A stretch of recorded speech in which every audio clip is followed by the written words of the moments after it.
Believers, it's time for another exciting Believables Challenge. Tama ka dyan, Marco. At syempre, dito ulit natin yung gagawin sa Gootopia! At nagbabalik ang Team Zoju! At syempre, kumpleto rin kami. Nagpapalik ang aking team. Bakit? Kasi, andito si Marco, kami ang... Team Jamar! Ganun ah. Ay, Believers, assemble na! Assemble! Ito ang Slime Catapult Challenge!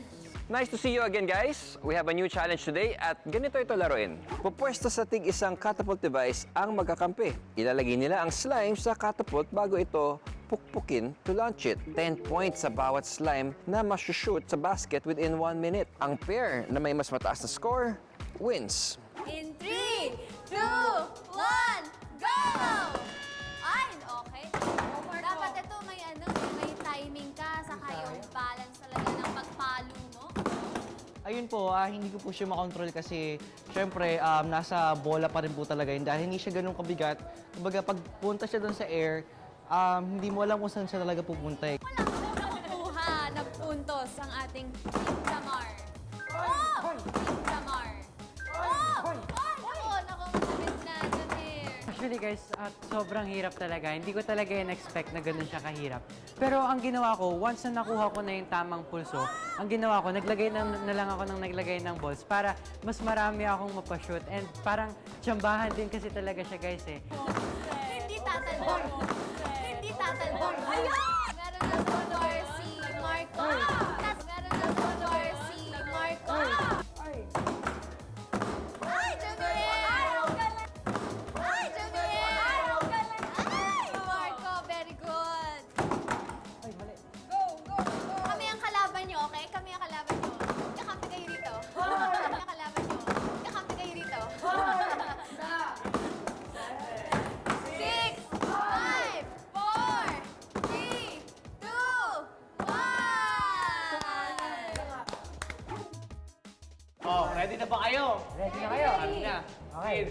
3, 2, 1, go! Okay. Oy, ayan!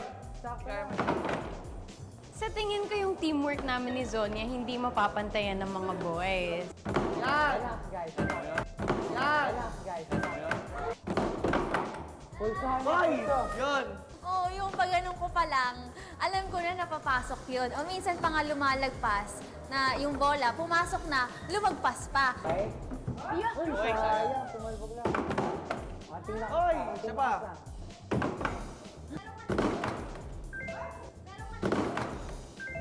Oy! Nice. Meron. Dalawa na. Dalawa na. Dalawa na. Ayan. Oops, uy. Oops, uy. Nice one, nice one. 40 na lang, guys. 5, 4. Isa pa, kaya pa, isa pa. 2, 1. Sayang.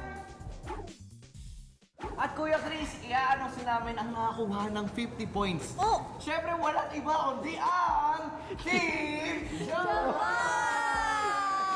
Congrats, Team Jamar! At siyempre, ito nga, gusto ko rin congratulate ang Team de Lazonia dahil nakakuha sila ng 40 points! Isa na lang.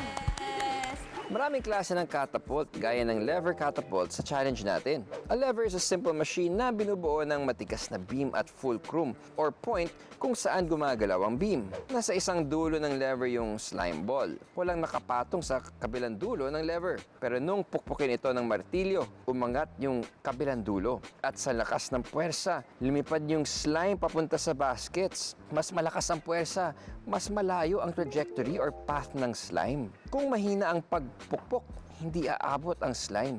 At kung masyado namang malakas, lalagpas. Dapat sakto lang yung force para ma-shoot ang slime sa baskets. Madalas natin nakikita ang lever sa mga seesaw sa children's playground. Pero ang dalawang ito, mga eksperto. Kaya huwag niyong gagayahin.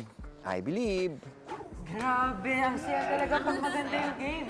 Totoo yan, pero it's more fun pag walang pikunan at enjoy lang, di ba?